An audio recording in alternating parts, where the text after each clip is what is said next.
دوستای عزیز و مهربونم، سحر هستم، راوی کانال داستان‌های عاشقانه با سحر. ممنون میشم با سابسکرایب کردن و به اشتراک گذاشتن ویدیوها به ما انرژی بدید. پا شدم تو اتاق بغلی، لباس عوض کردم و فسفس کنان مشغول جمع و جور کردن وسایل کشاورزی شدم. تنم درد میکرد ولی کار داشتم و نمیتونستم تعطیلش کنم. پسرها به سمت کارگاه نجاری رفتن و من به سمت زمین کشاورزی. اما تب و لرز مانع از ادامه مسیر شد و من وسط بارون روی زمین نشستم. تو خودم جمع شدم تا کمی گرم بشم. خیال می‌کردم میتونم بعد از مدتی استراحت از اونجا به سمت زمین حرکت کنم. چشمم گرم شد و خوابم برد. خوابی عمیق که به جونم نشست. ولی با صدای حیوانات شب رو از جا پریدم. هوا کی تاریک شده بود. چشمم به سایه‌ای افتاد که روبروم بود. چماقمو برداشتم و بیجون فریاد زدم: آهای تاریکی، کی هستی؟ منم آبجی. باقر بود. نفس عمیقی کشیدم و گفتم: اوف، ترسیدم. غلام کجاست؟ رفت کمک بیاره آبجی. چرا اینجا افتادی؟ گفتم: بیا کمک کن بلند شم. باقر با اون جسته کوچیکش اومد زیر بغلمو بگیره ولی نتونست و من دوباره افتادم روی زمین و برای اولین بار توی اون شب تاریک این پسر نیم وجبی سرم داد کشید. آخه چرا اومدی سر زمین که اینجوری بشه آبجی؟ ها؟ با عشق نگاش کردم و گفتم: چی میگی؟ من فقط یکم خوابیدم. خواب چیه؟ 1 ساعت صدات میکنیم جواب نمیدی. دیگه داشتم فکر میکردم مردی. خیلی خوب، دوباره بلندم کن بریم خونه. نمیتونم آبجی، سنگینی به خدا. هنوز صرفش تموم نشده بود که صدایی از پشت سر اومد.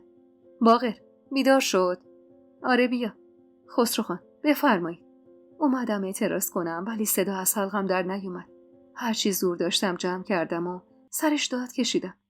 غلام نادون، برای چی رفتی؟ اما سرفه های شدید سینمو سوزوند و حرفم تو نطفه خفه شد. باقر دوباره داد کشید: غلام، بیا دوتایی بلندش کنی. خسرو خان اومد جلو. نمیخواد، برید کنار. غلام رو کرد به باقر: داداش، وسیله‌هاشو بردار بریم. و همون لحظه دست خسرو خان رفت زیر زانو. منو انداخت روی دوشش. قطرات بارون خورد به تن داغم و من مورمور شدم. آشکارا میلرزیدم و خسرو خان قدماشو تندتر کرد تا زودتر برسیم.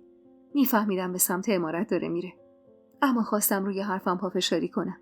واسه همین دوباره گفتم: منو نبرید عمارت خسرو خان. بی توجه به حرف من و تقلای من داد زد و کمک بیاریدی گفت و به سرعت دورمون شلوغ شد. بری دنبال هاش سلیم. 2 نفر دویدن رفتن و خسرو خان منو به سمت عمارت خودش برد. تا تنم روی تخت گرم و نرم رفت چشمام بسته شد. صدای باقر و غلامو میشنیدم اما نمیتونستم حرف بزنم. تا اینکه کم کم همه جا آروم شد و فقط صدای بارون و قطرات آبی که توی کاسه میریخت به گوشم میرسید. 1 نفر روی پیشونیم دستمال خیس میذاشت و گاهی چیز تلخی توی حلقم میریخت. بعدم دستی به تنم خورد و لباسام عوض شد و لباسای خشکی به تنم پوشونده شد. رفته رفته حالم بهتر و بهتر میشد و دیگه میتونستم چشممو باز کنم. زنی کنارم نشسته بود و دستمال خنکی روی سرم بود. زیر لب نالیدم: من چجوری اومدم اینجا؟ کمی طول کشید تا یادم بیاد چطور به اونجا اومدم و گفتم: من باید برم. کجا بری دخترم؟ شما کی هستید خانم؟ من سرگیام دخترم. مگه منو زایدی که میگی دخترم؟ خیلی خوب، چرا حالا عصبانی میشی؟ آشلی خانم خوبه؟ گفتم: چه کاره ای؟ کارگر این عمارت. ای لعنت به این عمارت و صاحبش. چرا هرچی میرم باز برمیگردم به اینجا؟ اینو گفتم و پتو رو کنار زدم و به لباسای تنم نگاه کردم و گفتم: این لباس کیه تن منه؟ لباس کسی نیست. لباسای خودتون خیس بود، شستم گذاشتم اینجاست. با عصبانیت گفتم: بده به من.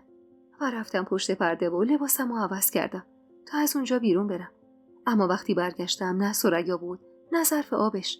زیر لب گفتم: بهتر که نیست. و قدم برداشتم اما به در نرسیده بودم که در با شدت باز شد و خسرو خان تو آسونه در مشخص. به هوش اومدی؟ بله. نزدیک بود زاتوریه کنی. اگه زاتوریه کردمم دیگه حق ندارید به سمت من بیاید. برادرت اومد دنبالم دختر. غلط کرد، 1000 بارم غلط کرد. دختر، مشکلت چیه؟ چرا اینقدر هرس و جوش میزنی؟ گفتم: من نمیدونم چرا همش سر از اینجا در میارم. چرا این عمارت نحسی که منو بی مادر کرد ولم نمیکنه؟ دور بازومو گرفت و منو به خودش نزدیکتر کرد و گفت تو با خودت چی فکر کردی که اون شب با اون حالت از اینجا رفتی؟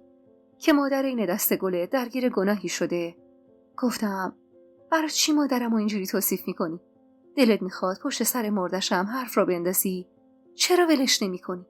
اصلا چی بین شماها بوده؟ همونجور که بازم تو دستش بود گفت من میخوام کمکت کنم. نمیخوام دستات پینه ببنده. میخوام تا وقتی پدرت میاد سایه سرتون باشن. مگه خودت همینو نخواستی؟ گفتم نه، ما نیاز به سایه نداریم. غلط کردم که گفتم. خوب شد. و خودمو از میونه دستاش بیرون کشیدم و درو به هم کوبیدم و خارج شدم. میونه راه رقیه جلو روم سبز شد. ماه صنم خانوم کارت داره. بیا. با تعجب نگاش کردم. ماه صنم خانوم دیگه کیه؟ برگشت و با اون هیکل چهارشونه و اون چشمای اینه و بزقش توی چشمای خستم نگاه کرد و با عصبانیت لب باز کرد. عروس این امارته. یعنی زن خسرو خان؟ نه، زن عموش. زن حشمت خان. خب به من چی کارم داره؟ بیا بالا میفهمی. حرفم نباشه. اوفی از سر کلافگی کشیدم و دنبالش راه افتادم. اونقدر شاکی بودم که میتونستم همونجا منفجر بشم. ولی بازم جلوی خودمو گرفتم تا از اون خونه وحشت و اون عمارت لعنتی خارج بشم. به محض دیدن ماه صنم فهمیدم همون زنیه که اون روز توی رودخونه دیده بودم و همونی که رقیه بهش خوش خدمتی میکرد. زنی بود شاید 30 و چند ساله. موهای آراسته شونه شده و لباس خوش‌دوخت آبی رنگش با نقش و نگاری که پایین دامنش بود اولین چیزایی بودن که نظر منو به خودشون جلب کردن. لبخند با معنایی زد و گفت بشین. میخوبش عصبش شدم و همینطور زیبایی بی‌نظیر اتاقش با اون همه رنگ و نقش پتینه کاری منو وادار کرد روی صندلی بشینم. دختر حسین نجاری؟ بله. رقیه میونه کلومم اومد. بگو بله خانم. منی که هیچ حوصله امر و نهی نداشتم از جان بلند شدم و به سمت در رفتم و گفتم من با شما کار نداشتم. تو بودی که اومدی دنبال من. حوصله بکن نکنم ندارم. عزت زیاد. اما قدم از قدم بر نداشته ماه صنم خاتون گفت صبر کن. رقیه برو بیرون. رقیه مستصل نگاهی به خانومش کرد. ولی خانم جان این جماعتو من میشناسم. اگه بهشون رو بدید استغفرالله فردا روز طلب حق و حقوق میکنن.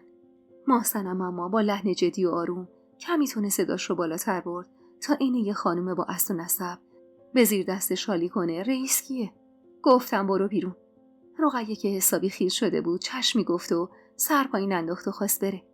اما نخواستم تیکه انداخته از اتاق خارج بشه. واسه همین پوزخندی زدم و گفتم حتما باید دماغت بسوزه که دخالت نکنی. با چشمای بابا قوریش به هم زور زد و نفسشو پرهرس بیرون داد و ناچار از اتاق خارج شد. دوباره روی صندلی نشستم و ماه صنم به نقاشی روی دیوار اشاره کرد.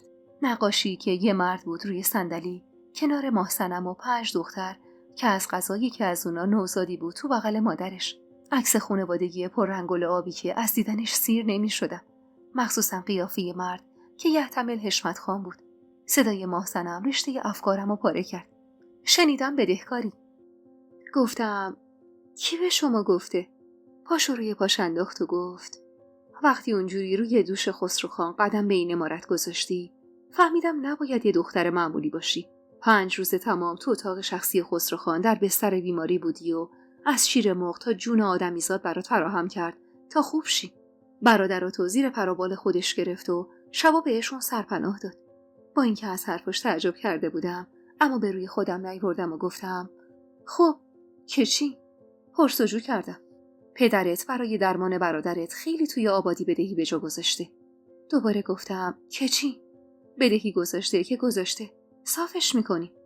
محصولت هم که پیش فروختی. تو چشماش دور زدم و گفتم دوست داشتم. کمی تو جاش جابجا شد و با لبخند پیروزمندانه‌ای به صندوقچه جلوم که روی میز عسلی کوچیک جا خوش کرده بود اشاره زد. بازش کن. با دقت قفلش رو باز کردم و چند دسته پول و اسکناس تا نخورده پیدا کردم. همینجور که به داخل صندوقچه خیره بودم گفت به اندازه بدهی پدرته و یه مبلغ اضافه تر که باهاش برادراتو راهی شهر کنی برم پیش پدر و مادرشون. در صندوقچه رو بستم و نگاش کردم. واسه چی اون وقت همچین پولی رو به من میدید؟ بیا و برای عمارت من کار کن. پوزخندی زدم و گفتم مثل این که داستان این عمارت منو ول نمی‌کنه. خانم جان به چه زبونی باید بگم از اینجا بدم میاد؟ بعدت میاد و تو تخت خسروخان خوابیدی؟ گفتم اولا که بیهوش بودم. دوما یه جوری میگید که انگار خدای نکرده زبونم لال خطایی از ما سر زده. و دستم رو که روی صندوقچه بود از روش برداشتم تا یه وقتی طمع به اون پول کورم نکنه و گفتم من شاید ساده باشم اما خر نیستم. هیچ کس در ازای همچین پولی کلفت نمیخره. مشخص شما نقشه دیگه ای تو سر داری. چشم و ابروی نازو کرد و گفت چند روز دیگه مادر شوهرم میاد تا با هم به عمارت جدید نقل مکان کنیم. من، مادر شوهرم و 5 دخترم. گفتم خب. گفت این عمارت میدونی به کی میرسه؟ شونه‌ای بلند انداختم. از کجا بدونم خانم جان؟ به شوهرم و زن جدیدش. مبارکه. مبارک رو بذار کنار. من میخوام تو با ما به اون عمارت بیای. گفتم که تهش چی بشه؟ به گلای فرش قرمز دست بافت زیر پاش خیره شد و گفت وقتی عروس میشدم یه صدا این عمارت شده بود شعر و آواز و میخوندن هر کی عروس عمه شد سرخ و سفید و پنبه شد. گفتم خب نشدید؟ شدم، ولی فقط تا تولد دختر بزرگم. اونا بچه یه پسر میخواستن و من نمیتونستم. چند سال پیش قرار بود برای حشمت خان زن بگیرن که مریض شد و توان حرکتش رو از دست داد. الان مدتیه برای درمان بردنش یه شهر دیگه و تو آخرین نامشونم نوشته بودن که به زودی درمان تموم میشه و برمیگردن. برگشت اونا یعنی ماجرای ازدواج مجدد شوهرم. گفتم خب به سلامتی انشالله. و از جا بلند شدم و برگشتم تا از اتاق خارج بشم که صدام کرد. اسم تاشتی بود دیگه، درسته؟ بله خانم جان. بمون و کمک کن مادر شوهرم و سر جاش بنشونم.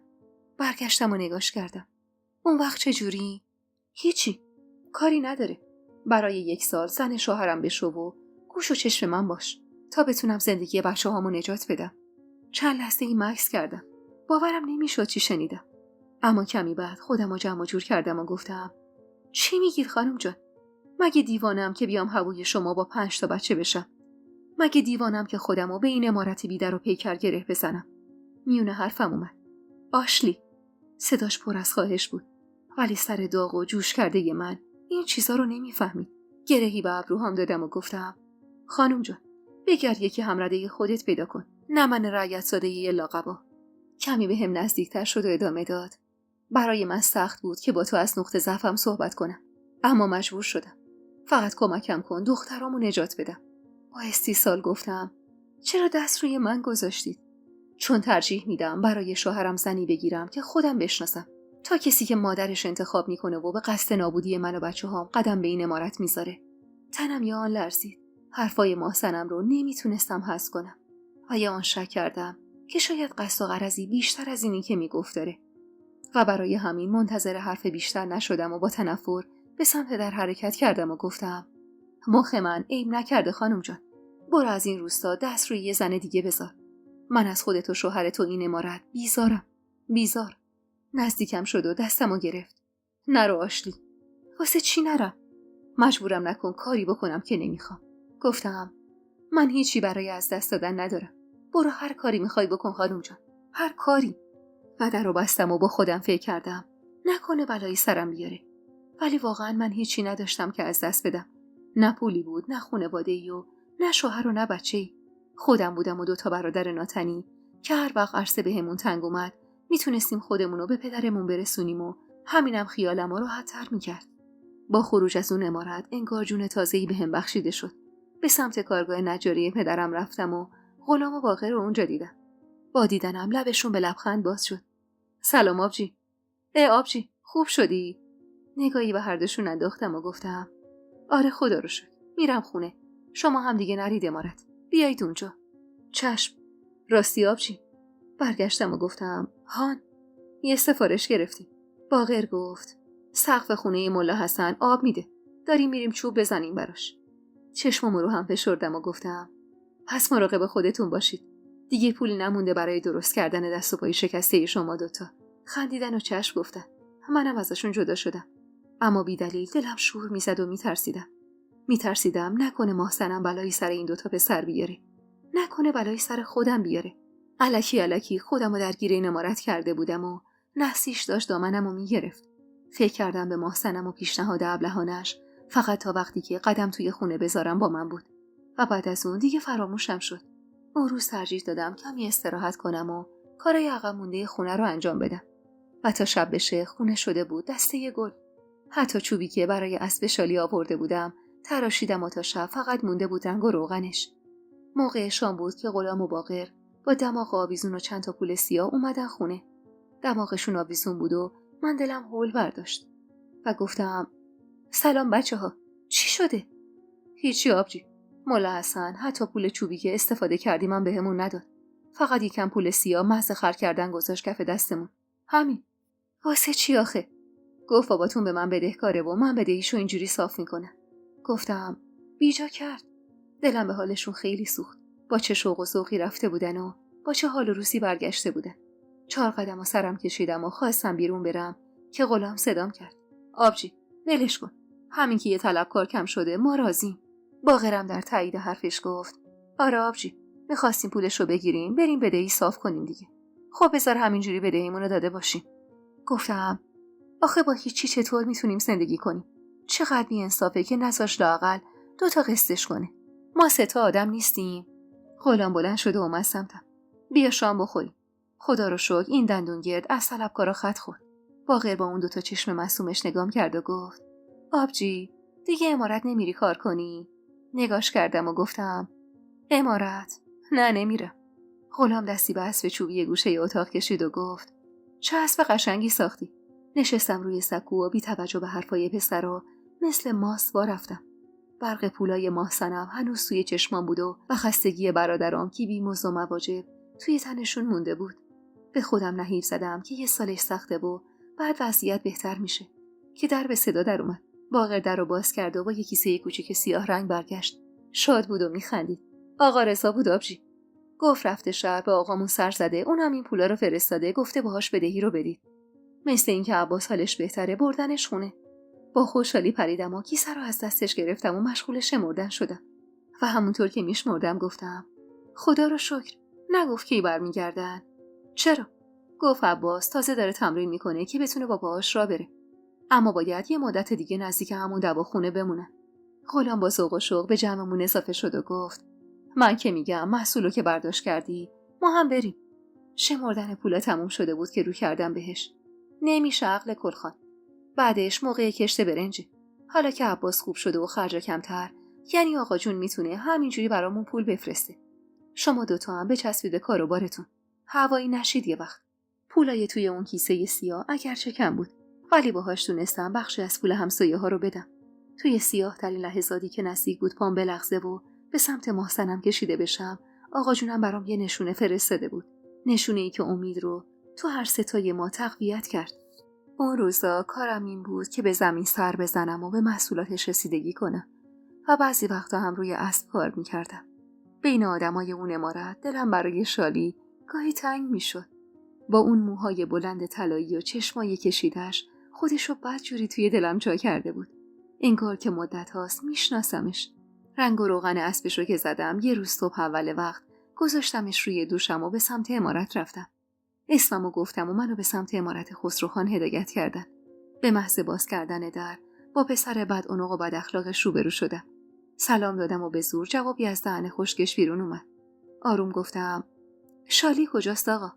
پیش پدر. اینو گفت و از در بیرون رفت. منم نفس عمیقی کشیدم و به سمت اتاق خسروخان قدم برداشتم. هوای اون عمارت چیزی داشت که ناخودآگاه روی قلبم سنگینی میکرد. دستی به اسب کشیدم و کلی از این که دیگه قرار نیست هیچ کدومشون رو ببینم خوشحال شدم. پشت در اتاق خسروخان ایستاده بودم که یهو در باز شد. با شادی به طرفم دوید. وای اسبم. گفتم علیک سلام مشتی خانم. خندید و اسب ازم گرفت و روی زمین گذاشت و گفت تو واقعا نجاری بلد بودی آشتی؟ روی 2 زانو نشستم تا هم قدش بشم و گفتم پس فکر میکردی اون روز اون همه میخ به تیر و تخته میزدم همه علکی بود؟ ما رو دست کم گرفتی یا؟ شالی جدی برگشت به سمت پدرش و گفت پدر من میخوام نجاری یاد بگیرم. برام معلم پیدا کنی. خسروخان با سر جواب سلاممو داد و گفت الان که کوچیکی بابا جان. بزرگتر بشو چشم. و دست کرد توی کشو و پولی بیرون کشید. شالی با اسبش رفت تا بیرون بازی کنه و من که تو آسونه‌ای در ایستاده بودم و با خسروخان تنها بودم گفتم هدیه بود خسروخان. پس لطفاً وقتی داری میری با خودت ببرش. اونقدری دارم که هدیه از کسی نگیرم. اینو گفت و یه نفر رو صدا زد. مرد وارد اتاق شد و رو کرد بهش. برو اسب و از شالی بگیر بیار، خانم با خودشون میبرن. من که دلم بدجوری به حال شالی سوخته بود و نمیخواستم ایشش تیش بشه، پریدم وسط حرفش رو گفتم نمیخواد، مزدمو میگیرم. پول روی میز برداشتم و خسروخان اشاره زد تا برامون چای بیارن. بشین. باید برم سر زمین کشاورزی آقا. چند روز دیگه اما از سفر برمیگرده. خب کار منم کمتر میشه. خب شالی با تو خوب کنار میاد، برخلاف رقیه. چهرمو در هم کردم و گفتم آخه کی با اون بد اخلاق بد اونق کنار میاد که شالی بیچاره بیاد. با این حرفم خندید. بمون و همدم شالی باش تا تنهایی آزارش نده. سرمو پایین انداختم و همونجور که دست پول توی دستم و مچلینی کردم گفتم پرستاری بلد نیستم آقا. نجاری یادش بده. باهاش وقت بگذرون. ممنون. چشم. بهش فکر میکنم. و به سمت در قدم برداشتم تا زودتر از اون عمارت بیرون برم. اما خروجم از عمارت همزمان شد با اومدن غلام و باقر. نفس میزدن و رنگشون پریده بود. آبجی بدبخت شدی. وحشت زده گفتم چی شده؟ تموم زمین تو معلوم نیست کدوم حیوانی شخم زده و پیازا و سیرا رو له کرده. قلبم با شنیدن این خبر یه آن از حرکت ایستاد و یاد پولی افتادم که از رسول دندونگرد گرفته بودم تا پیاز و سیرمو به نصف قیمت ازم بخره. و دیگه نفهمیدم چی شد و زمانی به خودم اومدم که داشتم به سرعت باد به سمت زمینام میدویدم. اما وقتی رسیدم سر زمین که رسول زودتر از من رسیده بود، رو کردم به باقر و تشر زدم کی به این دندونگرد خبر داده؟ باقر که کم مونده بود بزنه زیر گریه ناله کنان نگام کرد. به خدا ما نگفتیم آبجی، حتما اهالی ده خبرش کرده. سلامی بهش دادم و با ترشروییش فهمیدم اومده تا دعوایی را بندازه. این اون محصولی بود که قولش رو بهم داده بودی؟ اتفاق دیگه آقا رسول پیش میاد. خیلی خوب، پس پولمو بده. آخه الان از کجا بیارم؟ مرد حسابی، میبینی که ضرر کردم. چرا قوز بالای قوز میاری؟ پس من ضرر کنم که حسین نجار و زن و بچه‌اش برن شهر پی عشق و حال؟ همون روزی که مردم گفتن حسین پولا رو گرفته و فلنگو بسته، باید میومدم پا روی گلوت میذاشتم تا پولمو بهم پس بدی. از شنیدن حرفاش سرم سود کشیده بود، اما خودمو جمع جور کردم. آقا رسول، اینا چیه میگی؟ من و برادرام اینجاییم. آقا مسیر دواخونه. از مردی به سن و سال تو زشته. پولتونم میدم. بذار 2-3 روز بشه بعد بیا. یه هفته وقت داری. بعدش میام وسیله‌های کشاورزی پدرتو میبرم. مستعسل گفتم مرد حسابی، اون وسیله کار ماست. تو ببری بعدش چیکار کنی؟ اون موقع که پدرت در میرفت باید فکر این جاهاشو میکردی. رسول رفت و من همونجا وسط زمین آوار شدم. باقر و غلام عینه و 2 یتیم بی سرپناه کنارم زانو زدن و باقر بینوا با صدای بلند زد زیر گریه. دلم به حالش سوخت و باز دیدم که ما به جز هم هیچ کسی رو نداریم و هیچ کسی نیست که اون زندگی رو سر و سامون بده. سرش رو به خودم چسبوندم و گفتم گریه نکن، پیش میاد داداش. حالا چی کار کنی؟ خدا بزرگه. آهی کشیدم و دوباره دیگه این جمله رو با خودم تکرار کردم. باقر کمی آرومتر شد، اما من شدم کوهی از غصه و دلم داغدار شد. این داغ با دیدن روشن و عباس آقام دم در خونه به اوج رسید. هر سه خسته و بیحال بودن و من فهمیدم اتفاق بدی افتاده. غلام جلوتر دوید و زیر بغل عباسو که نمیتونست خوب ایسته گرفت. با تهمونده امیدی که داشتم فکر کردم عباس خوب شده و سلام دادم و گفتم چرا برگشتید آقا جون؟ عباس خوب شده؟ روشن با گوشه چارقدش نم چشماشو پاک کرد و گفت آقا تو از سر کار بیرون کردن. صابخونه هم بقیه اجاره رو پس داد و گفت خونه‌شو میخواد. پولمونم که ته کشیده بود. واسه همین برگشتیم. عباس میونه حرف مادرش رفت. من دیگه نیازی به این همه خرج ندارم آبجی. خودم توی خونه تمرین میکنم تا راه بیفتم انشالله. آقام که حسابی کلافه بود گفت یه دفعه‌ای چنان همه چیز به هم ریخت دخترم که خودم باورم نمیشه. راست میگه آقا. تا ماه پیش از کارای آقا به و چهچه میکردن که اون سرش ناپیدا، اما یهو هفته قبل عذرشو خواستن. دنیا روی سرم آوار شده بود، اما ایستادن اونجا رو جایز ندونستم و در رو باز کردم تا همه بریم داخل و اینهو لشکر شکست خورده همه روی ایوون ولو شدیم. روشن چارقدشو انداخت روی بندرخت و رفت سراغ سماور و منم نشستم کنار عباس. عباس، محصولم خراب شد. بدهی به رسولو باید تا هفته دیگه بدم. آقام که انگار شنیدن این حرف براش زیاد عجیب نبود گفت: فردا میرم کارگاه نجاری رو دوباره راه میندازم دخترم. گلویی صاف کردم و گفتم: منم دوباره بس میگیرم توی زمین میکارم آقا جون. عباس که از ناراحتی اون لحظه کارد میزدی خون پس نمیداد، با صدای پر از غرورش فریاد کشید: کاش همون شب لعنتی تموم میکردم. واسه چی منو انداختید روی دوشتون بردید شهر که حالا اینجوری بشه؟ هان. برگشتم و عصبی به صورتش نگاه کردم. میتونی توی این اوضاع دهن تو ببندی؟ با مردن تو چی توی این خونه درست میشد؟ هرچی قرض کردیم تا خوب بشی باید قرض میکردیم تا خرج کفن و دفنت کنیم و شکم همین نامردا رو تا 40 سیر کنیم. روشن که چشماش خیس اشک بود لبش رو گاز گرفت و سینی چای رو روی ایوون گذاشت. زبون تو گاز بگیر. چی میگی آشلی؟ من که از اتفاقات اون چند ماه کوه آتش فشان شده بودم منفجر شدم و سر روشن بیچاره فریاد کشیدم: عوض این که اینجا بشینی و به من درس ادب بدی، دست این پسر ناشکر تو بگیر و ببر توی اتاق. نمیبینی این همه گرفتاری داریم؟ روشن قرولون کنان از ترس زبون من پا شد و زیر بغل عباسو گرفت و با کمک غلام و باقر بردنش توی اتاق تا روی رخت خوابش دراز بکشه. آقام همون جور که با گوشه سیبیلش بازی میکرد آروم گفت: میدونم عصبانی هستی بابا جان. خدا نیاره روزی رو که پدر دست جلوی بچهش دراز بشه. نوچی کشیدم و کلافه گفتم: آقا جون، شما هم وقت گیر آوردید میونه این هیروویری. نه دخترم، وقت گیر نیوردم. میخوام بگم دیگه نری سر زمین. با تعجب به چشماش چش دوختم و گفتم: پس چی کار کنم؟ بدهکاریای این خونه مال منه، روی دوش منه، نه تو. ولی آقا جون، روی حرف من حرف نمیزنی. از فردا توی خونه باش پیش روشن. من و باقر و غلام هم به زمین کشاورزی میرسیم هم به نجاری. تو دیگه نیاز نیست کار کنی. و از جا بلند شد و به سمت حوض رفت تا دست و صورتش رو بشوره. و من که این بار حسابی تند رفته بودم دمپاییمو پوشیدم و دنبالش راه افتادم. آخه چجوری آقا جون؟ وقتی من کار میکردم به خرجامون نمیرسیدی. هنوز از عروسی دخترها بدهکاری داری. حالا میگید بشینم توی خونه ور دل روشن. آقام که انگار نه انگار چی گفتم دستشو با 4 قدح روشن خوش کرد و با آرامشی که منو بدجور میترسوند گفت: حرف همونه که گفتم. از فردا سر زمین کشاورزی نمیری. خودم با پسرا مشکل رو حل میکنیم. مستاصل نالیدم. فقط چجوری شو به من بگید. اینجوری از قبلا بی‌پوتر و بدبختر میشیم آقا جون. برگشت تا غضبناک نگام کرد. نگاهی که هرگز من نمینداخت. اون روز داشتم زیاده روی میکردم و میدونستم آقا جون الان است که از کوره در بره. آروم و شمرده شروع به صحبت کرد و تحکمش راهو برای حرف بعدی بست. اول از همه ازشون مهلت میگیرم، بعد فکری به حالش میکنم. تو هم دیگه این بحثو ادامه نده. با رفتنش به اتاق فهمیدم حرفش بالا و پایین نداره و باید دوره کشاورزی رو قلم بگیرم. اون لحظه از زمین و زمان شاکی بودم.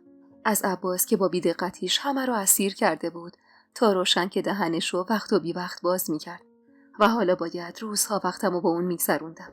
اون لحظه اولین باری بود که دختر بودن رو درک کردم. باورم نمیشد از یه دختر آزاد تبدیل شده بودم به یه دختر زندونی تو خونه. شده بودم عین یکی از همون آدمایی که دنیام باهاشون زمین تا آسمون فرق میکرد. اون شب به سختی خوابم برد و صبح روز بعد تمام احساس خشم در من تبدیل به احساس پوچی و بی مصرف بودن شد. کله سحر که مردا بیرون رفتن من و روشن تنها شدیم و عباسی که توی اتاق دراز کشیده بود. روشن که از شب قبل ناراحت بود برای من قیافه میگرفت و انتظار داشت ازش عذرخواهی کنم. اما اون روز من دل خوشی از خودش و پسرش نداشتم و زندونی شدنمو از چشم اونا میدیدم. پس همین شد که در عوض بگو مگو تشت سبزیایی که از روز قبل چیده بودم رو روی ایوون گذاشتم و مشغول پاک کردنش شدم. کمی گذشت و از سکوت خونه لذت می‌بردم که صدای در بلند شد و پشت سرش دختر بزرگ روشن صدیقه وارد شد. سلام داد و کنارم نشست و به حالت کنایه آمیزی گفت: آفتاب از کدوم طرف در اومده که آشتی داره سبزی پاک میکنه؟ چشخوره رفتم و گفتم: آقام گفته دیگه نیاز نیست برم سر زمین. مهربون خندید و گفت: خب خدا رو شکر، چه بهتر. از این همه سرخوشیش حرصم گرفت و گفتم: میگم گفت دیگه نرو بیرون. گفت کار نکن. اون وقت ها میگی خدا رو شکر. روشن که مشغول پهن کردن رختای شسته روی بند رخت بود رو کرد به صدیقه و گفت: صدیقه زیاد به پر و پاش نپیچ، از دیشب هنوز عصبانیه. صدیقه دوباره با مهربانی رو کرد به من: آشلی تو از همه ما بزرگتری، حداقل 10 سال از عمرتو کار کردی. حالا فکر نمی‌کنی وقتش استراحت کنی و فکر زندگی خودت باشی آبجی؟ با تعجب گفتم زندگی خودم؟ لابد شوهر کنم. آره؟ صدیقه دستش رو روی پام گذاشت و گفت حتما نیاز نیست شوهر کنی تا صبح به صبح مجبور بشی شونه به موهات بزنی. که هر هفته بری همون. که هر روز لباساتو با صابون عطری بشوری. که پارچه‌های گلدار قشنگ بگیری به جای این لباسای سیاه و توسی بپوشی. یا زیر ناخنات به جای اینکه گلی باشه سفید و تمیز بمونه. حرفاش که تموم شد نگاهی به لباسای قشنگ صدیقه و لباسای سیاه تن خودم که تازه چند جاش پاره شده بود کردم و گفتم چی میگی واسه خودت آبجی؟ دلت خوشه ها؟ صدیقه از جا بلند شد و سراغ صندوقچه یه گوشه ایوون رفت. نه اینجا پارچه چی داریم؟ چند تا پارچه توشه که پارسال مادر بزرگ آشلی از مشهد براش سوغاتی آورده. صدیقه پارچه ها رو برداشت و گفت پس ما میریم و برمیگردیم. تشری زدم و گفتم کجا؟ من با تو هیچ جا نمیام. اما صدیقه یک دنده تر از این حرفا بود. دستمو کشید و بلندم کرد. آشلی مسخره نشو. حالا که آقا جان بهت گفته بمونی خونه لااقل واسه خودت زندگی کن. درست زندگی کن. مثل بقیه دخترا. گفتم ولم کن صدیقه. برو واسه خودت بدوزشون. به جان آشلی اگه بلند نشی میرم برات دنبال شوهر میگردم تو روستا تا آبرو برات نمونه. بعدم رو به روشن کرد و گفت به نظرت برادر شوهرم خوب نیست؟ به مادر شوهرم پیشنهاد بدم؟ اما تا روشن خواست به حرف بیاد من با اکراه بلند شدم و گفتم خیلی خوب. تا دیروز جرأت نداشتی نگام کنی. حالا واسه من خط و نشون میکشی؟ خندید و چهرش مهربونتر شد. دروغ چرا؟ صدیقه رو از بچگی بیشتر از بقیه بچه‌های روشن دوست داشتم و بینمون رابطه عمیقی برقرار بود که بعد از سرگرم شدن من و شوهر کردن صدیقه روز به روز کمرنگتر شده بود. و حالا بعد از سالها وقتی با هم مثل سابق صحبت میکرد دلم یه جورایی گرم میشد. اما سعی میکردم به روی خودم نیارم. همراه صدیقه تا خونه مادر شوهرش پیاده رفتیم و توی راه از هر دری صحبت کردیم. خواهر شوهر صدیقه فاطمه خانوم خیاط بود و با دیدن ما به شادی به استقبالمون اومد و گفت سلام زن داداش، چه خبر؟ صدیقه پارچه رو گذاشت جلوش. اینا واسه خواهرمه. براش استشون بلوز و شلوار و چارقد در بیار. یه شلوار جدیدم جداگونه براش بدوز با این پارچه. فاطمه خانم با شوق دستی به پارچه ها کشید و گفت انشالله رخت عروسی براش بدوزیم. من که حال وراجیای فاطمه رو نداشتم نوچی کردم و خواستم بلند شم که صدیقه دستمو کشید و رو کرد به خواهر شوهرش و گفت این خواهرمو میخوایم کنار خودمون نگهش داریم. شوهرش نمیدیم اصلا. فاطمه خندید و با مصر بلندش اومد نزدیکم. پاشو دختر جون. پاشو اندازه هاتو بگیرم ایشالا که برات سبک باشه و تو شادیات بپوشی. در حالی که فاطمه خانم اندازه های منو میگرفت صدیقه یه گوشه نشسته بود و به محض تموم شدن کار خواهر شوهرش یه تیکه نخ از وسایلش برداشت و به محض اینکه نشستم گفت آشلی داد نکشه دقیقه کار دارم. بی‌حوصله جواب دادم مثلا چی کار؟ نخ و دور گردنش پیچید و چند دور دستش پیچید و تا خواستم خودم رو عقب بکشم سر نخو گذاشت پشت لبم و با قدرت کشید. نمیدونستم از دردی که کشیدم سرش فریاد بزنم یا از کاری که بی اجازم کرده بود. واسه همین با حرص هم باز کردم و گفتم خاک بر سرت صدیقه، چی کار کردی با من؟ بلند خندید و گفت هیچی، فقط از شر اون هممون خلاصت کردم. حالا هم تکون نخور، بذار کارم رو انجام بدم. بابا چیه این سیبیلا؟ با پسرای روستا هیچ فرقی نداری. گفتم یعنی چی؟ دیوونه شدی؟ روشن بفهمه تیکه پارم میکنه. بی خیال تابی به نخ توی دستش داد و گفت نه با من، تکون نخور، الانه که تموم بشه. صدیقه میکشمت، دیگه حق نداری پاتو بذاری تو خونه آقا. خوبه الان دیگه برای تهدید دیره. نصفشو برداشتم، باید بقیه‌اش هم بردارم. این ریختی که نمیتونی بری توی روستا. و چنان دستاشو فرس حرکت میداد که من مهلت نداشتم از درد داد بکشم. فقط چشمم اشکی شده بود و صورتمو جمع کرده بودم. کارش که تموم شد یه تیکه شیشه صیقل داده شده از تو وسیله ها برداشت و جلوم گرفت. فاطمه خانم با مهربونی خندید و گفت مبارکه، کار خوبی کردی صدیقه جون. به تصویر خودم توی اون تیکه شیشه صیقل داده شده چشم دوختم. پشت لبم آنچنان سفید شده بود و برق میزد که من متعجب فقط به تصویر خودم توی شیشه نگاه میکردم و از ترس اینکه بقیه بفهمن یکی زدم روی پام و گفتم صدیقه بیچارم کردی، الان همه تو روستا میفهمن. صدیقه همونجور که نخو پاره میکرد گفت ای بابا، خیلی وقت بود که دلم می‌خواست این کارو برات انجام بدم. اما هر بار میومدم خونه ی آقا، تو سر زمین بودی. کی تو خونه بودی که من بتونم این کارو برات انجام بدم؟ خواهر شوهرش لبخندی زد و گفت منم شوهر نکردم. یعنی قسمتم نشده هنوز. ولی صدیقه میاد اینجا و صورتمو یواشکی برام بند میندازه. قرار نیست چون شوهر نکردم زندگی نکنم. والا به خدا. همون جور که خیره به تصویر خودم بودم گفتم فاطمه خانوم، ابروهاتم دست میزنی؟ صدیقه با بدجنسی چشمکی زد و گفت دیگه پرو نشو. فرداست که اسمت میفته سر زبونا. همین پشت لبیم که برات تمیز کردم باید قرقرای ننه رو به جون بخرم. گفتم نه، برای خودم نگفتم. آخه صورتشون خیلی تمیزه. فاطمه دستی به صورتش کشید و گفت نه والا، ابرومو دست نزدم، فقط صورتمو. صدیقه و خواهر شوهرش که دهن باز مونده ی منو دیدن، هر دو یک صدا خنده رو شکستن و شروع کردن به دست انداختن من. منم و بی توجه به حرفاشون دست به پشت لبم کشیدم و گفتم صدیقه، خیلی سفید شده، به خدا آبروم میره، هنوز درد میکنه، میسوزه. فاطمه خانم با مهربونی گفت درد شادی دختر، خوب میشه تا فردا. صدیقه هم با لبای تا بناگوش باز شده گفت ماشاءالله، اونقدر سیبیل داشتی شبیه آدمای گیله‌خوان شده بودی. اینو که گفت منم دیگه نتونستم خودم رو کنترل کنم و هر سه زدیم زیر خنده و من ته دلم یه جوری شد. از این که از دنیای مردونه سمختم به دنیای دخترها پرتاب شده بودم یه جورایی لذت می بردم و این منو سر حال می آورد. از خودم تعجب می کردم که چطور داشت از اون ریخت جدید خوشم می اومد. نگاهی به صدیقه کردم و گفتم پس باید از کوچه پس کوچه ها بریم که کسی ما رو نبینه. چشم آشتی خانم، پاشو بریم. فاطمه خانم تا دم در بدرقمون کرد و گفت آخر هفته بیا لباساتو ببر. تشکر کردیم و از خونه خارج شدیم. تو کوچه دائم سرم پایین بود که کسی منو نبینه و از گوشه حرکت میکردم تا کسی متوجه هم نشه. وقتی خونه رسیدیم که آقا و باقر و غلام اومده بودن و سفره نهار پهن شده بود. صدیقه نشست کنارمون و شروع به خوردن غذا کردیم که باقر گفت آبجی، چیزی شده؟ صدیقه در جوابش گفت نه داداش، چیزی نیست. با آبجی آشتی بودم. از ما ناراحتی؟ همینجور که سرم زیر بود از ته گلوم جواب دادم نه. چطور؟ غلام از اون سر سفره گفت اگه ناراحت نیستی پس چرا چیزی نمیگی؟ از مزرعه و کارگاه نمیپرسی؟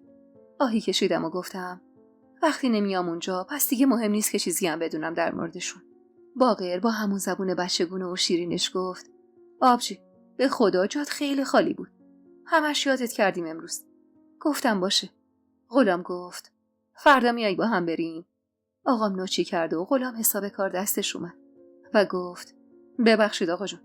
سرمو بالا کردم و با دیدن من غلام و باقر هر دو دست از خوردن کشیدن و سیخ به حرفام گوش دادن. من نه ناراحتم نه دلم میخواد بیام سر زمین. اینجا هم جام خوبه. و از جا بلند شدم و ظرفمو برداشتم تا کنار حوض ببرم. از دست آقا جون خیلی شاکی بودم و دلم میخواست زمین و زمانو به هم بدوزم. ولی غرورم اجازه نداد بیشتر از این بهشون نشون بدم که از کار نکردنم ناراحتم. فکر کردم شاید بهتر باشه فکر کنم من کنار روشن بهم خوش میگذره و از اینجور زندگی لذت میبرم.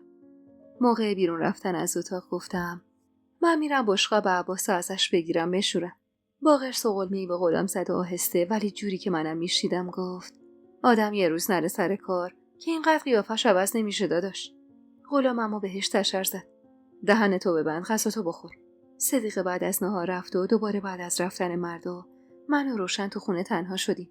دیدم بعد از رفتن صدیقه گرفته است و آه میکشه. دلم طاقت نیاورد تو این حال ببینمش و به بهونه پاک کردن نخود لوبیا رفتم زیر زمین. روشن، چرا اینقدر آه میکشی؟ دماغش رو با گوشه چاقتش پاک کرد و منومن کنان گفت بچه‌م مونده بیوارث. همین روزاست واسه شوهرش زن بگیره. گفتم کی گفته؟ خودم میگم. مگه چقدر میتونن صبر کنن تا آبستن بشه؟ الان 3 سال شده. خواهرش که بعد از اون رفتن سر خونه زندگیشون همه بچه بغل دارن. اما صدیقم مونده بی بچه. گفتم روشن، تو چه جور مادری هستی؟ دستشو بگیر ببر چند جا نشونش بده. برو پیش قابله‌ای، دعاگیری، جنگیری، چیزی، چه میدونم. اینم من باید یادت بدم. نگاه عاقلانه در سفیهانه‌ای بهم انداخت و گفت فکر میکنی نبردم؟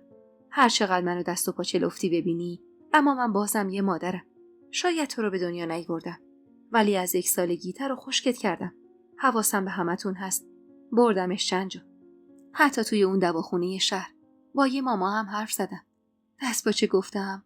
خب چی شد؟ چی گفتن؟ گفتن اینجوری که تو میگی هر دوشون سالمن. باید صبر کنن تا خدا براشون بخواد و بچه‌شون بشه. گفتم ای بابا، شانس ما هم که فعلا خشکیده. خودشو مشغول پاک کردن نخود و بیا کرد و گفت کاش یه راهی بود. حیف از این خانواده شوهر و این خانواده که برن و هوو سر بچم بیارن. به خدا این 3 سال بالاتر از گل بهش نگفتن.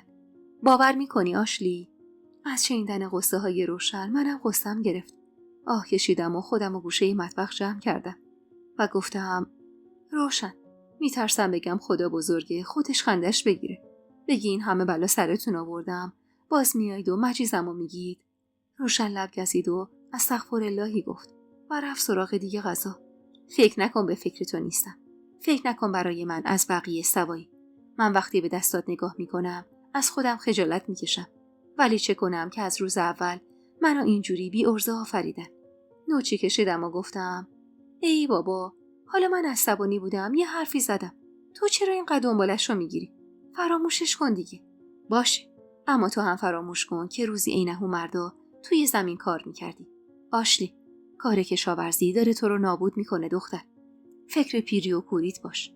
آخه کی قراره عصای دستت بشه؟ این خواهر برادرها، اینا هر کدوم سر زندگی خودشون میرن. تنهایی خیلی بده. آدم تا جوونه باید زن بگیره، باید شوهر کنه. واسه روزای پیریش، واسه روزای تنهاییش. الان که جوونی اینو نمیفهمی.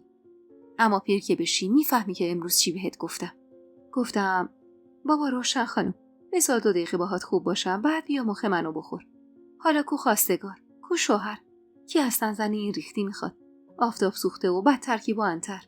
دستشو آورد به صورتم کشید و گفت مهم قلب آدمه. تو قلبت روشنه. گفتم باشه حالا. و آمدم برم بیرون و نفسی تازه کنم که صدای بازی و خنده بچه‌ها از کوچه به گوشم رسید. روی تخت گوشه ی حیاط دراز کشیدم و چشمامو بستم و به صدای خنده هاشون گوش دادم و به خودم گفتم دلت میخواد یه روزی مادر بشی آشلی؟ حتی فکرشم برام عجیب و غریب بود. گویی سالها با خودم کنار اومده بودم که قراره تا ابد عصب و یلغوز بمونم و قرار نیست تا ابد هیچ طفلی منو مادر خطاب کنه. صدای در اتاق اومد و من از جا بلند شدم. عباس بود که دست به دیوار داشت به زور خودشو بیرون میکشید.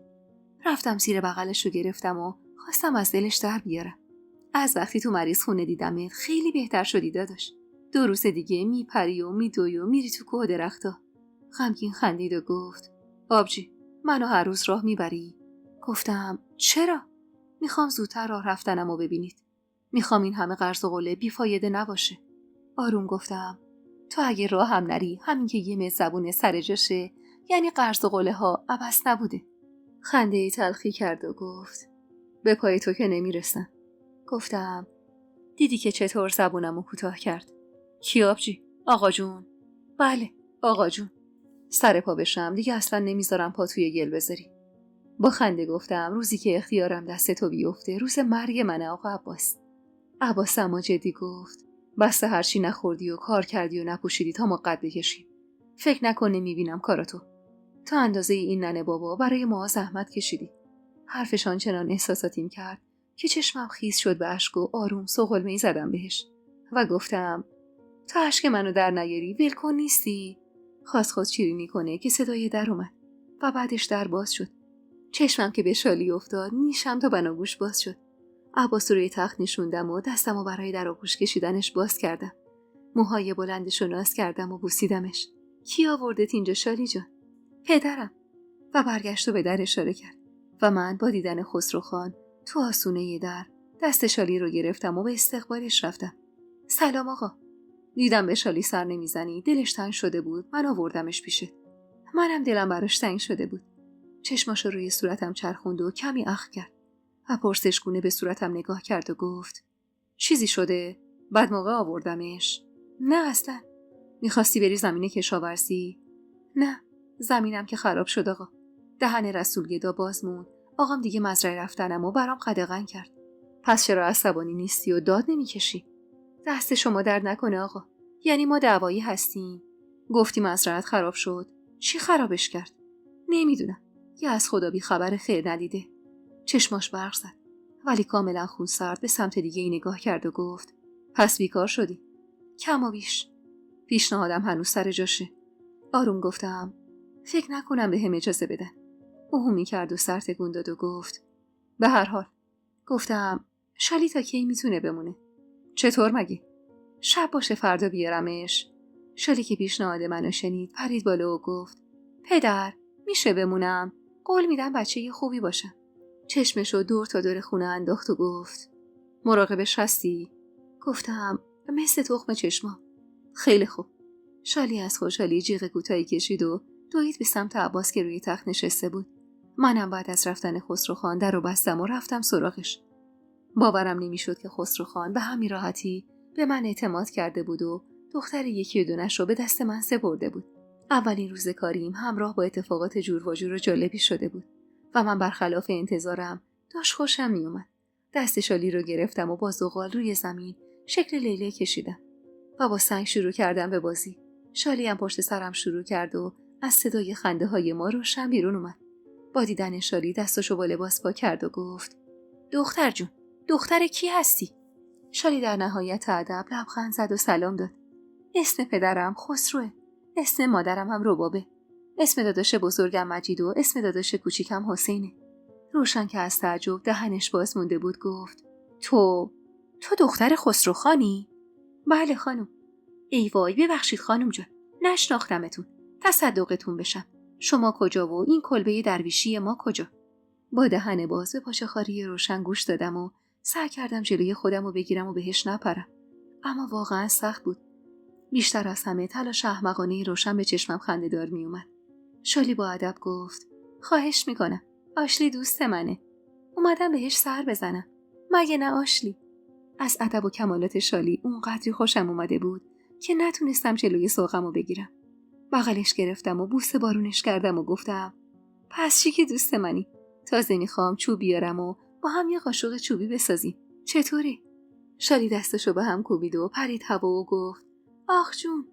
عباس که تا اون لحظه هیچ حرفی نزده بود اشاره‌ای به من کرد و گفت آبجی بیاد پیش من. واسه منم یه تیکه چوب بیار. چشم داداش میارم.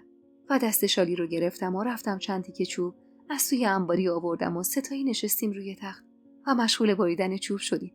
میبریدیم و با عباس به شالی کمک میکردیم و هر سه شاد بودیم. اونقدر که نفهمیدیم که هوا تاریک شد. روشن که بعد از دیدن شالی هی میدوید این طرف و اون طرف. سر شب با یه سینی چای و نون قندیای تر و تازه‌ای که خودش درست کرده بود اومد و کنارمون نشست. خانم جان ببخشید در خور شما نیست. و منی که میدونستم نون قندیای روشن تا گرم قابل خوردنه زود یکی برداشتم و گفتم شالی جان زود بخور چون سرد بشه دیگه نمیچسبه. شالی یکی برداشت و با لذت گاز زد و گفت چقدر شیرینیش اندازه است. ممنونم خانم. چشمم به روشن بود که چطور احمقانه میخنده و دنبال حرف قلمبه سلمبه جدیدی میگرده تا مجیز بگی. چای رو هورت کشیدم و گفتم روشن برو بالا سر دیگ وایسا نسوزه. روشن چشم و ابروی اومد و گفت آشلی میشه تو بیای مزه‌شو بچشی؟ گفتم شالی جان چای تو خوردی با هم بریم پایین. روشن دست باچه شد و گفت خانم جان من نمیدونستم شما چی دوست داری. مرغ میخورید؟ عباس که انگار اولین بار بود اسم مرغ به گوشش میخورد با تعجب ابرو بالا داد و تکرار کرد مرغ؟ روشن لب گزید. بله عباس مرغ از لونه گرفتم. عباس پشتی تکیه داد. شالی هر شب بیا اینجا خونم. شالی که نفهمید عباس برای شکمش میگه و فکر کرد به خاطر خودش میگه گفت من از خودمه اما پدرم اجازه نمیده. تازه به آشلی گفت بیاد پیش من بمونه اما آشلی قبول نکرد. روشن یکی آروم روی پاش زد و گفت آشلی قبول نکرد؟ واسه چی؟ سر پدرم داد کشید و بعد از لحظه‌ای مکث ادامه داد البته آشلی همیشه سر پدرم داد میکشه. اون روزم بهش گفت که پرستار بچه نیست و جیره قبول نمیکنه. روشن رنگش لحظه به لحظه زردتر میشد و عرق به پیشونیش میشست و با صدایی که انگار از ته شاه در میومد گفت خاک بر سر شدیم ما. پدرتون چی گفتن؟ هیچی خانم. تازه امروز خودش گفت بیایم به آشتی سر بزنیم. با شنیدن این حرف چای پرید تو گلوم و سکوتی بینمون حکم فرما شد. نمیفهمیدم چرا خسروخان باید به دروغ بگه آشلی ازش خواسته تا بیاد پیش من. شالی که حال روز منو دید دست با چه نگام کرد. حرف بدی زدم آشلی؟ گفتم نه عزیزم، حرف بدی نزدی. و دستی به سرش کشیدم و نون قندی رو برای روشن که مات مونده بود بالا گرفتم. بخور روشن، بخور حال سر جاش بیا. روشن که هنوز حال روز خوبی نداشت گفت پاشو یه دقیقه بیا بریم تو مطبخ، کارت دارم. باشه ای گفتم و شالی رو پیش عباس گذاشتم و با روشن قدم به زیر زمین گذاشتیم. روشن تا از شالی دور شدیم و به زیر زمین قدم گذاشت همونجا وا رفت. انگار شیر برنج شفته شده. گفتم چته روشن؟ دختر این چه کاری بود کردی؟ مگه از گیل خان خبر نداری؟ مگه نمیدونی چقدر قسی القلبه؟ وا، گیل خان چه ربطی به خسرو خان داره؟ اون عموشه. خاک بر سر شدیم دختر، خاک بر سر. بی خیال گفتم روشن، من تو رفتار خسرو خان اون چیزی که از گیل خان میگن ندیدم. اون حتی منو برای پس دادن پولش مجبور نکرد. بهم گفت هر وقت میخوای پس بیار. رفتی سرش داد کشیدی، گفتی جیرتو نمیخوام، معلومه داره نشونت میکنه که ببره عمارت. گفتم مگه دست و پامو بستن؟ خودم نمیتونم مخالفت کنم. چی میگی روشن؟ تو هم عقلتو از دست دادی؟ نشونت که کرد وقتی پاشو گذاشت اینجا و گفت آشی رو بفرستید بیاد، هیچ کس نمیتونه جلوشو بگیره. حتی آقاتم نمیتونه مخالفت کنه. این خط، این نشون. سراغ دیگ رفتم و چند جور ادویه توش ریختم و مزه رو چشیدم و گفتم والا من همچین چیزی ازش ندیدم. الکی جوش نزن واسه خودت. روشن دستمو گرفت و مهربون نگام کرد. وقتی مادرت پاشو توی عمارت گیل خان گذاشت، همه میگفتن چیزی نمیشه. ولی من یادم نرفته چطور خودش و پدرتو بی‌آبرو کردن و آخرم زن بیچاره دق کرد و مرد. نزار اون روزا دوباره تکرار بشه آشلی. نزار. با وحشت نگاش کردم و گفتم داری منو میترسونی روشن. چی میگی واسه خودت؟ نترس دختر. فقط تا جایی که میتونی از اون عمارت و آدماش فاصله بگیر. کم کم 10 تا دختر رو میشناسم که به زور بردن عمارتشونو، تهش هم معلوم نشد اون بدبختا چی شدن. اون عمارت نحسه، طلسم شده است، نفرین شده است. سمتش نرو. با دهن باز گفتم یعنی کشتنشون؟ نمیدونم آشلی. گفتم فرستادیم شهر و ماه به ماه یه پولی کف دست خانواده هاشون میذارن و میگن این مواجب دخترتونه، ولی از هیچ کدوم از دختر هیچ رد و نشونی نیست. از حرفای روشن منم یه آن پاهم شور شد. در مونده نگاش کردم و گفتم من دنبال شالی نرفتم، اون خودش اومد اینجا. ازش فاصله بگیر. به خدا که هرچی به اینا نزدیکتر بشی مصیبت و نحسی بهت نزدیکتر میشه. آروم گفتم خیلی خوب روشن، ته دل منو خالی نکن. و دویدم سمت سفره و بشقابایی که روشن آماده کرده بود و اونا رو برداشتم بردم بالا تا بیشتر از این از حرف زدن باهاش دلهره نشینه تو جونم. بعد از اذان و نماز آقا و پسرا اومدن و اون شب جمع ما از همیشه گرمتر بود. کلی گفتیم و خندیدیم و باقر و شالی با هم الک دلک بازی کردن. و قبل از اینکه براش تشک بندازم روی تخت سنتی خوابش برد. بغلش کردم و با خودم بردمش داخل و توی اتاق کنار خودم خوابوندمش. اما همین که روشنایی اتاقو خاموش کردم صدای پچپچی از توی حیاط به گوشم رسید. آقا جان بود که داشت با مردی صحبت میکرد. بدون اینکه کنجکاو بشم خواستم بخوابم که یهو آقام صدام زد. آشلی، آشلی آقا، بیا. دویدم توی ایوون و گفتم بله آقا جان، خسرو خانن، اومدن دنبال دخترشون. با شنیدن اسم خسرو خان پریدم و 4 قدم رو روی سرم مرتب کردم و بیرون رفتم. سلام خسرو خان، شالی تازه خوابش برده. خسرو خان بدون اینکه جواب سلاممو بده گفت اذیت کرد؟ نه، اتفاقا خیلی خوش گذشت. کلی هم با هم بازی کردیم. اشاره به لیلی زغالی که روی سنگا کشیده بودم کردم و نگاه خسرو خان به اون سمت رفت و گفت شالی این بازی رو با مادرش میکرد. روشن از اون طرف آقامو صدا کرد تا بیاد و عباسو برای دست به آب بیرون ببره و خسرو خان به سمت در قدم برداشت. چند قدمی همراهش شدم و گفتم چیزی از مادرش به من نگفت چون خاطره خوبی ازش نداره. اینو که شنیدم دیگه چیزی نگفتم و سکوت کردم که خسرو خان ادامه داد. یه نفر رو گذاشتم اینجا تا فردا نگهبانی بده. گفتم فردا شالی رو بسپارم بهش بیاره عمارت. برگشت دم آخر براندازم کرد. به صورتم نگاه کرد و با مهربونی خندید. تازه اون لحظه بود که فهمیدم چشماش چین میفته وقتی میخنده و یه منحنی هم دو طرف سیبیلش به وقت لبخند زدن مشخص میشه. در مقام پدری به نظرم خسرو خان پدر فوق‌العاده‌ای بود. پدری که شاید هر دختری آرزوش بود داشته باشه. بی‌شباهت به هر چیزی که روشن درباره خودش و اون عمارت میگفت. نه، خودت بیار شمارت.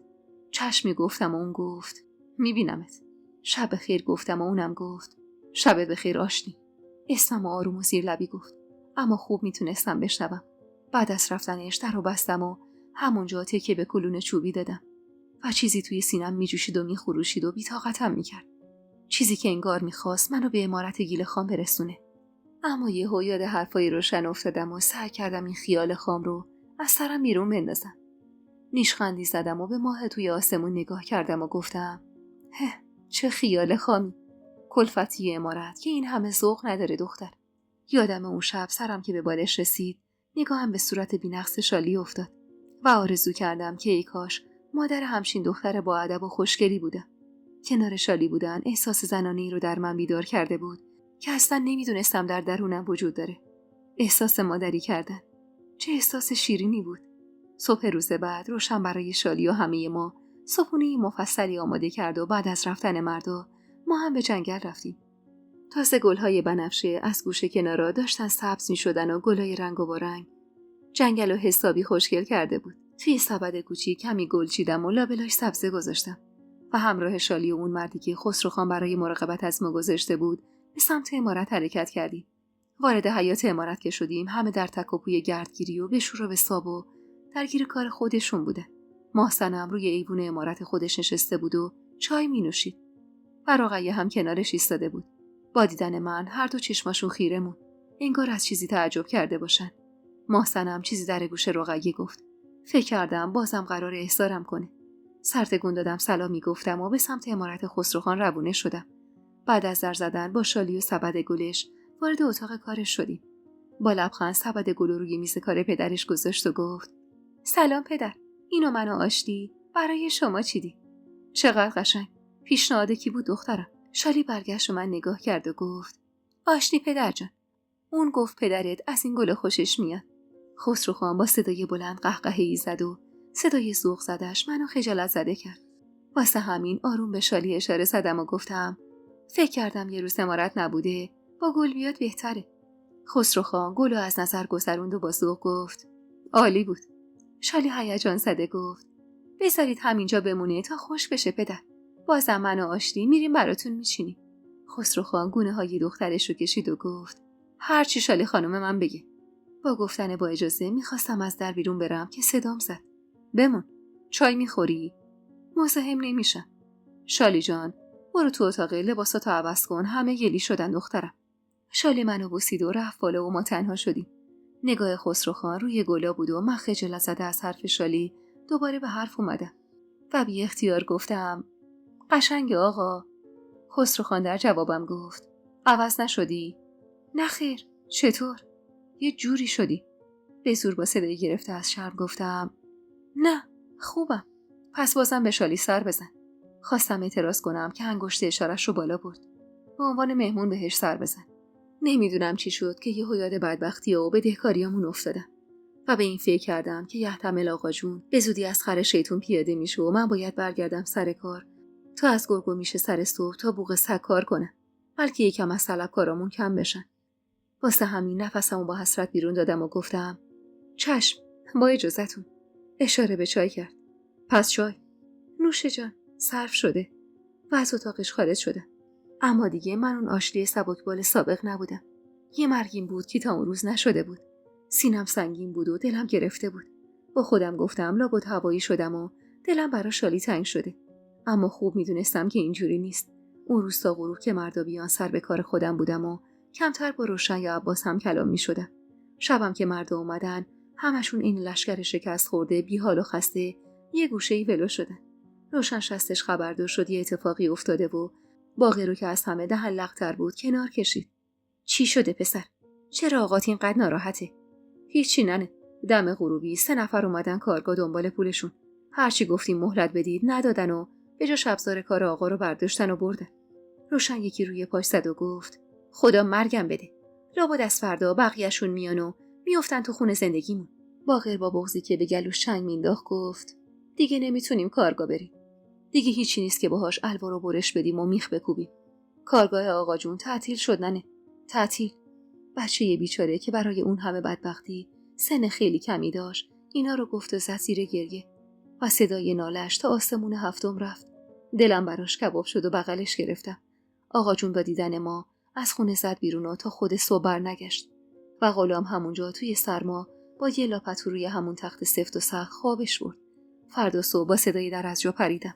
خبر به گوش همه طلبکارای آقا جون رسیده بود و چند نفرشون که از همه دندون گردتر بودن اومدن تا با بردن وسایل خونمون بدهیشون رو صاف کنن. صحنه خیلی بدی بود. خیلی زجرآور.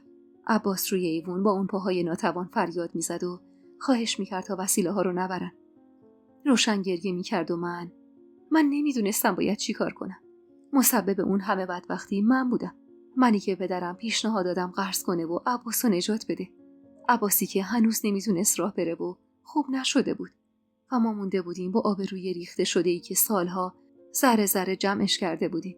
چند تایی از همسایه‌ها اومدن به کمک تا شاید بتونن طلبکارا رو راضی کنن. اما تا آقا جون بخواد از سر زمین برسه نصف وسایل کشاورزی رفته بود. آقام تا رسید دست به سینه‌اش برد و همونجا با لباسای گلی جلوی در خونه اصال رفت. حیاط خونه پر از آدمایی بود که اومده بودن بدبختی ما رو تماشا کنن و مایی که هیچ کاری از دستمون بر نمی اومد. آبرویی که پدرم با زحمت جمع کرده بود مثل آبی که بریزه رفته بود و دیگه نمیشد برش گردون. همینم باعث شد چشمای آقا بسته بشه. حتی به اندازه آوردن یه طبیب بالای سر پدرم پول نداشت و با کمک همسایه ها فقط تونستیم توی اتاق درازش بدیم تا با استراحت حالش را بیاد. بعد از مریض شدن آقام خونمون شد ماتم سرا. نه پولی بود و نه کسی که بهمون پول قرض بده، چون دیگه چیزی نداشتیم. چند روز تموم کارمون شده بود. نگاه کردم به سینه آقا جون که به سختی بالا و پایین میشد و نفسی که به سختی میومد و میرفت. ماتم برده بود. باورم نمیشد که زندگیمون اینطور کن فیکون شده باشه. زبونم قفل کرده بود و هیچ حرفی ازش بیرون نمیومد. حتی مثل روشن و صدیقه و بقیه خواهرام نمیتونستم گریه کنم.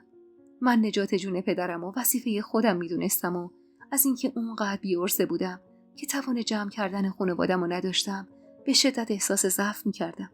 چند روزی بود آقا جون توی بستر افتاده بود و نفساش ضعیف و ضعیفتر میشدن که دامادا پولی روی هم گذاشتن و یه طبیب بالای سرش آوردن.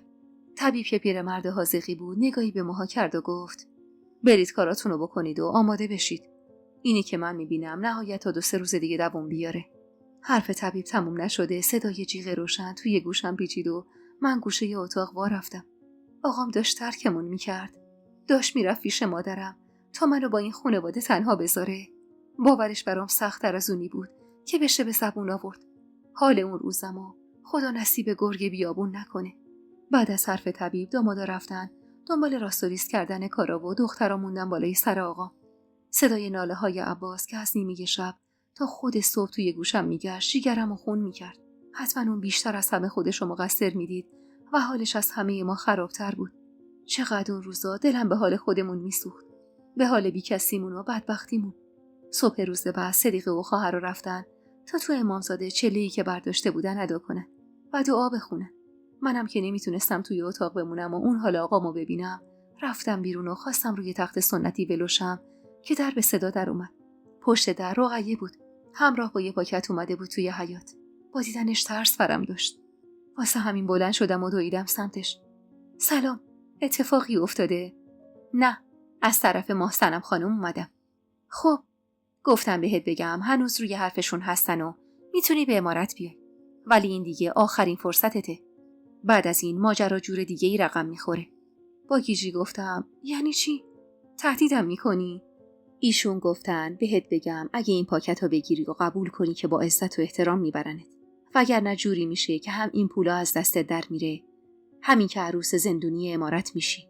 گفتم اگه پاکت رو بگیرم چند ماه عروس عمارتم؟ 1 سال. و بعدش طلاق با مهریه و شیربهایی که بتونی زندگی خودت و خانوادت رو جمع کنی. پدرت هم میتونی فردا سوار اتومبیل کنی و بفرستی مریض خونه. همون لحظه روشن از زیر زمین بالا اومد و به رقیه سلام داد. رقیه بدون اینکه جوابش رو بده پاکت و لب حوض گذاشت و رفت. روشن که متعجب از اومدن رقیه بود گفت چی کار داشت آشلی؟ این چیه؟ و دست به پاکت برد و پاکت رو باز کرد. پولا کف حیاط افتاد و هر دو خیره به برق اون اسکناسای تا نخورده خوشرنگ مات و مبهوت موندیم. این برای چیه آشلی؟ گفتم